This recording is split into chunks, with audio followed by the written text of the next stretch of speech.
Today we're going to look at a couple of different builds for one of the fastest ships in the galaxy, the Imperial Courier. The Courier does require the Imperial rank of Master to purchase, and is not only fast, but to my eyes is one of the best looking ships in the galaxy. Let's now look at two builds that play to the Courier's strengths of not only speed, but of some of the strongest shields available for small class ships. We're going to start by looking at a short-range sightseeing canyon running build. This will give us a 45 light-year range with the Courier's maximum boost speed of 851 meters per second. This also includes an SRV and a prismatic shield, giving us nearly 500 megajoules of shielding, meaning it's also one tough little nut. Starting with our core, you'll want lightweight hull with heavy-duty deep plate for a bit of extra strength without adding weight. A Grade 5 overcharged thermal spread power plant and 3A engine-focused superconduits power distributor deliver power to our 3A performance-enhanced thrusters with Grade 5 dirty drives and drive distributors experimental. These thrusters can be purchased from Felicity Farseer or Professor Palin. A 3A increased range deep charge frameshift drive gives us 45 light-years of range, finished out by lightweight life support and sensors. A Class 1 fuel tank keeps us light enough to hit that 851 maximum speed. You will want to run a Class 2 or 3 fuel tank when flying. The 1C just shows us our maximum speed when low on fuel, meaning you'll plan your scooping so as you reach your destination with less than a fuel tank to hit that top speed. For our optional internals, we'll start with a 3A fuel scoop, followed by a 3H Guardian FSD booster.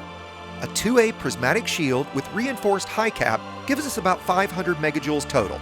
If you don't have access to prismatics, just go with a standard 2A. A 2G SRV bay will let you land on the planets whose canyons you'll be blasting through. Finally, a lightweight chaff launcher and heatsink will keep you safer and ensure you don't burn up if you start to overheat. If you've never flown something this fast, I hope you'll try it out, as it's an absolute blast through planetary canyons. Now let's look at a high-speed combat build. As before, let's start with our core and run a lightweight hull with heavy-duty deep plate, a 3A overcharged thermal spread power plant, performance-enhanced thrusters with dirty drives and drive distributors, a 3D frameshift drive with increased range stripped down, lightweight life support and sensors, and a charge-enhanced superconduits distributor. As before, we'll want to run either a small fuel tank or ensure we're low on fuel when reaching our destination. For the optionals, you'll want a 3A fuel scoop and a 3A specialized stripped-down shield cell bank with 2A prismatic with reinforced high cap. Again, if you don't have prismatics, just go for a standard 2A. For your utilities, you'll want 3 E-rated shield boosters. That's right, E-rated. While E-rated modules are generally shit, this is one of the rare instances where they make sense given their extremely lightweight. You'll want 2 heavy-duty supercapacity and 1 thermal thermoblock, followed by a single lightweight heatsink. For your hardpoints, you'll have a number of choices. To obtain the maximum boost of 851, you'll have to go lightweight on them all. Remember, we're not building a standard bounty hunting ship here. We're taking advantage of the Courier's speed. This works best in support roles with a wing where you can run a single concordant pulse or burst laser and 2 force shell cannons.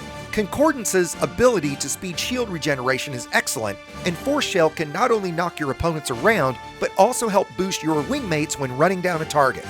Another rather fun build is 3 torpedo launchers, all with reverberating cascade.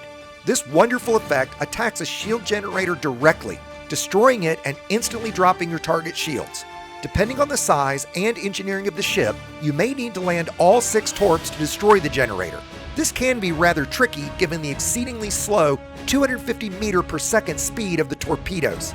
They will live for up to 3 minutes, continuing to track the target until they hit, time out, or are destroyed. There are few things more satisfying to this pilot than seeing the shields on a cutter or corvette drop instantly.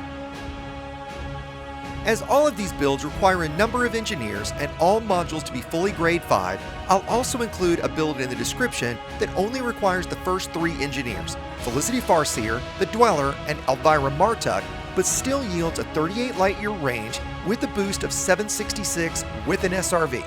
This just shows you that you don't have to have every engineer and module at Grade 5 to build a very impressive and fun ship.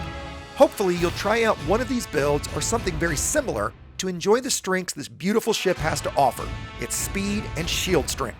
Once you've flown this beauty through a canyon or in combat, I think you may fall in love just as much as I have. Once again, this has been Commander Exesius reminding you to fly dangerously, and thanks for watching.